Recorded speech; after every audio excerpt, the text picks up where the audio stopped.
अस्सलाम वालेकुम। मेरा नाम मोहम्मद शुएब है और आप देख रहे हैं शेबी बिटकॉइन यूट्यूब चैनल। आज के दिन मेरा टॉपिक क्रिप्टो मार्केट की अपडेट देना है, बीटीसी और इथेरियम का एनालिसिस करना है। साथ ही इस बेरिश मार्केट में 3 कॉइन ऐसे हैं जो अच्छा खासा पंप कर रहे हैं। उन कॉइन को आपने आपने बाय करना चाहिए, नहीं करना चाहिए या फिर सेल कर देना चाहिए, उस बारे में डिस्कस करेंगे। साथ ही जब डंप आने वाला था कल के दिन, उससे पहले 2 व्हेल्स ने फ़ौरन से अपने इथेरियम सेल कर दिए थे। वो कौन-सी व्हेल्स हैं और उनके वॉलेट को ट्रैक करना चाहिए या नहीं, तो उस बारे में डिस्कस करेंगे। सबसे पहले यहाँ पर मेरे पास बीटीसी का चार्ट ओपन है डेली के टाइम फ्रेम में, और यहाँ पर ये रेड लाइन आपको 200 मूविंग एवरेज नज़र आ रही है और इससे बिलो हमारे पास 2 दिन की डेली क्लोजिंग हो चुकी है। अब तीसरी कैंडल भी हमारे पास रेड ओपन हो रही है और मार्केट अभी भी हमें प्रेशर में नज़र आ रही है। और यहाँ पर अगर आरएसआई की बात करें तो आरएसआई हमें डेली के टाइम फ्रेम में 18 पर और 4 आवर के टाइम फ्रेम में 9 पर नज़र आ रही है। और ये मेरी मोस्ट फेवरेट प्राइस है आरएसआई के अकॉर्डिंग, कि यहाँ पर आरएसआई जब भी मुझे नज़र आती है बिल्कुल ही ओवरसोल्ड के जोन में, तो मैं लॉन्ग टर्म के लिए बाय करता हूँ और साथ में अपने व्यूवर्स को भी रिकमेंड करता हूँ। तो ये चीज़ तो एक अलग साइड पर रह गई। अभी अगर यहाँ पर बात करें आरएसआई की, तो लास्ट टाइम आरएसआई इस पॉइंट पर कब आई थी, ये चीज़ जो है हमें देखनी पड़ेगी। यहाँ पर 2020 में 16 मार्च को आरएसआई इस पॉइंट पर आई थी जिस पर अब है, यानी लूना के क्रैश में, एफटीएक्स के क्रैश में भी इतनी ज़्यादा लो हमारे पास आरएसआई नहीं आई थी। ये इतना तेज़ी से हुआ डंप था जो कल के दिन हुआ था। तो यहाँ से जो है मैं एक्सपेक्ट कर रहा हूँ कि एक अच्छा खासा बाउंस मिल सकता है इसे। और अगर बिलफर्ज अच्छा खासा बाउंस नहीं मिलता और मार्केट ने मज़ीद क्रैश करना है, तो यहाँ पर एक लोअर हाई इसने लाजमी लगाना है, क्योंकि जब तक आरएसआई हमारे पास न्यूट्रल जोन में नहीं आएगी तब तक मार्केट का मज़ीद डंप करना थोड़ा सा इम्पॉसिबल है। और मार्केट में $1 बिलियन के लिक्विडेशन होना और फिर इस तरह से रिटेल इन्वेस्टर का जो है एक फेयर में आ जाना मार्केट के लिए एक बेरिश सेंटिमेंट का बायस है। तो फिलहाल जो है अगेन, या तो हम कंसोलिडेशन देख सकते हैं, इसमें कंसोलिडेशन पॉइंट होगा या फिर एक रिकवरी होगी, और रिकवरी के बाद अगर ब्रेकआउट होता है तो फिर हमारे पास नेक्स्ट जोन आ सकते हैं। अगर ब्रेकआउट नहीं होते तो फिर हम जो है मज़ीद डंप देख सकते हैं, लेकिन इस आरएसआई का कूल डाउन होना बहुत ज़रूरी है। और अगर बात करें बिटकॉइन की 4 आवर के टाइम फ्रेम में, तो 4 आवर के टाइम फ्रेम में कल जब मैंने देखी आरएसआई तो मैं खुद इस चीज़ पे हैरान हुआ। यहाँ पर अगर देखें तो आरएसआई ऑलमोस्ट यहाँ पर 5 के करीब थी, और यहाँ अंदाज़ा लगाएं तो यहाँ पर 5 के करीब मेरे ख्याल में आरएसआई आपको बहुत अरसे बाद देखने को मिलेगी। शायद कि 2018 या 2017 में आरएसआई इस कदर डाउन साइड पर आई थी। उसके बाद जो है अब जाकर जो है आरएसआई इतना ज़्यादा लो गई है, और इस लो जाने की वजह यह है कि मार्केट ने जो है एक्सट्रीमली एक सडन डंप लिया, तो इस वजह से आरएसआई जो है बहुत ज़्यादा डाउन साइड पर चली गई। अब यहाँ पर अगर हमारे पास कंसोलिडेशन फेज़ में मार्केट जाती है और मुसलसल 4-5 दिन 6 दिन यहीं पे कंसोलिडेशन करेगी, तो ये हमारे पास एक बेयर फ्लैग क्रिएट हो सकता है और इससे मार्केट मज़ीद डंप कर सकती है। और ये इससे जो नीचे नेक्स्ट पॉइंट है वो 23,000 से लेकर 20,000 का है। वहाँ पर हमारे पास ऐसे ही सेम ऑर्डर ब्लॉक मौजूद है, सेम डिमांड मौजूद है, और वहाँ पर हमारे पास एक सीएमई गैप भी मौजूद है। तो प्रोबेबिलिटीज़ तो ये हैं कि फ़िलहाल मार्केट को रिकवरी मिलेगी। अगर रिकवरी नहीं मिलती तो मार्केट यहाँ पर कंसोलिडेशन कर सकती है, क्योंकि आरएसआई को लाजमी न्यूट्रल होना है। जब तक आरएसआई न्यूट्रल नहीं होगी तब तक मार्केट का मज़ीद डंप करना मेरे हिसाब से थोड़ा-सा जो है इम्पॉसिबल है।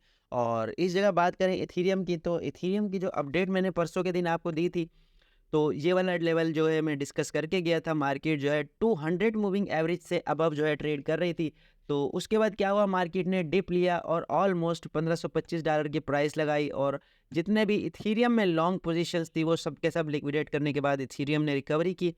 अब ये भी अपनी स्ट्रॉन्ग सपोर्ट पर मौजूद है और यहाँ से इसे भी बाउंस मिल सकता है। और इसकी आरएसआई की बात करें तो इसकी आरएसआई भी 4 आवर के टाइम फ्रेम में 14 पर और डेली के टाइम फ्रेम में 19 पर है, जो कि ओवरसोल्ड की कंडीशन है। तो इसमें भी हम देख सकते हैं कि रिकवरी हो सकती है। उसके अलावा बात करते हैं उन टोकन्स की जिन्होंने इस मार्केट के डंप में पार्टिसिपेट नहीं किया और अपनी स्ट्रॉन्ग पोजीशन उन्होंने बनाए रखी। तो उसमें सबसे पहला जो प्रोजेक्ट है हमारे पास यहाँ पर वो AKT प्रोजेक्ट है, और इसने अच्छा खासा जो है अपसाइड पर पंप ले रखा था, और उसी पंप के हिसाब से इसने अपनी पोजीशन को मैनेज रखा, और आज के दिन भी इसने 16 से 17% का पंप लिया है। तो इतने ज़्यादा पंप के बाद मैं इसकी बिल्कुल भी आपको बाइंग रिकमेंड नहीं करूँगा। मेरे हिसाब से जो है ये ओवर बॉट हो चुका है कॉइन, और सून और लेटर इसने जो है करेक्शन लेनी है तो इसमें जो है फिर हम बाय नहीं करेंगे। हाँ, अगर यहाँ से ये डाउन साइड पर अगेन आता है इस जगह पर, तो ये वाला ज़ोन इसका बाय का रह सकता है। फ़िलहाल इसमें जो है मैं आपको बाइंग रिकमेंड नहीं करूँगा और आप इससे दूर रह सकते हैं। और अगर आपने इसमें होल्डिंग कर रखी है शॉर्ट टर्म के लिए, तो आप इसमें प्रॉफिट टेकिंग भी कर सकते हैं। हुआ ये कि इसने जो है पहले सिमेट्रिकल ट्रायंगल बनाया और जब उसका ब्रेकआउट किया तो इसने जो है अच्छा खासा पंप लगाया, जो कि 150% तक का पंप बनता है। तो इसमें जो है करेक्शन एक लाजमी आएगी और सेल प्रेशर इसमें आना भी बाकी है। और उसके अलावा बात करते हैं एच बार टोकन की। इसकी फेड के हवाले से न्यूज़ थी, उन्होंने पेमेंट मेथड के लिए इसको जो है थोड़ा बहुत जो है अप्लाई किया था। तो इस अलाउ करने की वजह से यहाँ पर ये अपने इस ट्रेंड लाइन को एक सेमेटेरिकल, इसमें जो ट्रेंड लाइन बन रही है उसको अप साइड पर ब्रेक किया था इसने और ऑलमोस्ट 7 सेंट का एरिया लगाया था। फिर अगेन इसने ब्रेक किया, तो मैंने आपसे कहा था कि यहाँ पर जो है आपने बिल्कुल भी बाय नहीं करना, बल्कि अगर यहाँ डाउन साइड पर रीटेस्ट होता है तो आप इसे बाय कर सकते हैं। तो अगर आपने यहाँ पर बाय किया होगा, इसने मार्केट के साथ थोड़ा बहुत डिप लिया था, लेकिन फिर अगेन ये अपने अपर लेवल पर रीटेस्ट हो रहा है, तो अगर आपने इसमें बाइंग की होगी तो ये भी आप प्रॉफिट में होंगे और अब आप प्रॉफिट टेकिंग कर सकते हैं, क्योंकि हॉरिजॉन्टली भी ये जो है स्ट्रॉन्ग रेजिस्टेंस मैंने कंसिडर की थी और यहाँ पर जो है इसे सेल प्रेशर लाजमी मिलेगा। और जैसे कि आप डेली की कैंडल में एक लंबी सी विक देख सकते हैं जो कि सेल प्रेशर को जाहिर कर रही है। और उसके अलावा रेउन टोकन की बात करते हैं, रेउन टोकन भी अच्छा खासा पंप कर रहा है और इसको मैंने रिकमेंड किया था यहाँ जब ये इससे नीचे, इस ट्रेंड लाइन से नीचे ट्रेड कर रहा था, तो उसके बाद ही इसकी न्यूज़ भी आ गई। मैंने आपसे लॉन्ग टर्म के लिए शेयर किया था, लेकिन सेम उसी दिन के बाद इसकी न्यूज़ आई और इसने अच्छा खासा ब्रेकआउट किया। फिर मैंने आपसे 3 लेवल डिस्कस किए थे, पहला ये हॉरिजॉन्टल लेवल, उसके बाद ये ट्रेंड लाइन का लेवल, फिर यहाँ पर ये स्ट्रॉन्ग सपोर्ट थी और 200 मूविंग एवरेज थी। ये 3 लेवल मैंने आपसे डिस्कस किए थे और मैंने कहा था कि अगर इन 3 लेवल को अप साइड पर ब्रेक करता है रेउन, तो फिर ये अच्छा खासा बुलिश रह सकता है। लेकिन अब अगेन ये अप साइड पर अपनी रेजिस्टेंस पर मौजूद है, जो कि 1.59 सेंट की रेजिस्टेंस है। अब यहाँ पर अगर आप बाय करना चाहते हैं तो आपको लाजमी इस जगह का वेट करना चाहिए, जो कि 1.28 सेंट है। अगर इसके करीब आता है तो फिर आप इसको अगेन बाय कर सकते हैं। उससे पहले बाय करना मेरे हिसाब से रिस्क की सिचुएशन हो सकती है, क्योंकि यहाँ पर अगर डेली के टाइम फ्रेम में देखें तो RSI 80 के करीब है और ये RSI मुझे बिल्कुल भी पसंद नहीं है, क्योंकि यहाँ पर जो है हम बाय नहीं कर सकते। तो अगर आप प्रॉफिट में हैं, शॉर्ट टर्म के लिए आपने होल्ड किया है, तो आप इसे सेल कर सकते हैं। मेरे पास भी मौजूद है, लेकिन मेरा जो एम है वो लॉन्ग टर्म का है, तो इसलिए मैं इसे सेल नहीं कर रहा। और यहाँ पर बात करते हैं प्लान बी की। इसने जो है एक चार्ट शेयर किया है, ये चार्ट है 2016 से लेकर 2018 की बुल मार्केट का। और इसने ये चीज़ शेयर की है कि आपने जो है ये छोटे मोटे क्रैशेस से परेशान नहीं होना। यहाँ पर बुल मार्केट में भी जब एक अच्छा खासा पंप लेती थी मार्केट, तो उसके बाद जो है करेक्शन करती थी, तो उस करेक्शन में 38%, फिर 38%, फिर 30 से अबव ही रही है हमेशा करेक्शन। और हमेशा जब भी बुल मार्केट भी रही है तब भी मार्केट ने एक short term bearish momentum down side पर लिया है और उसके बाद जो है अप साइड पर गई है मार्केट। तो अगर ऐसा होता रहा है तो ये मेरे लिए खुशी की बात है, क्योंकि मुझे ऐसा लगता है कि मैं हमेशा यहाँ पर जब भी मार्केट डाउन साइड पर जाएगी, RSI ओवरसोल्ड की जोन में जाएगी, तो मैं लाजमी बाय करता रहूँगा और ये मेरे लिए अपॉर्चुनिटी होगी। और उसके अलावा वॉलेट्स की बात करते हैं। कल के दिन जो है 2 वेल्स ऐसी थी जिन्होंने जो है एन मौके पर जो है अपने जो एसेट्स है वो सेल किए और उसके बाद मार्केट ने क्रैश किया। यहाँ पर देखें, इस स्मार्ट वेल ने 8000 इथेरियम, जो कि $14 मिलियन के बनते थे, क्रैश से पहले डंप किए। अगर यहाँ पर ये चीज़ मैं खोलूँ तो आप चेक करें कहाँ कहाँ इसने सेल किए हैं। यहाँ पर उसने सेल किए और उसके बाद सडन मार्केट डंप कर गई और फिर उसने अगेन बाय कर लिए और उसने जो है फिर 4000 इथेरियम $6 मिलियन के बाय करके बाइनांस से 1 घंटा पहले विड्रॉ भी कर लिए हैं।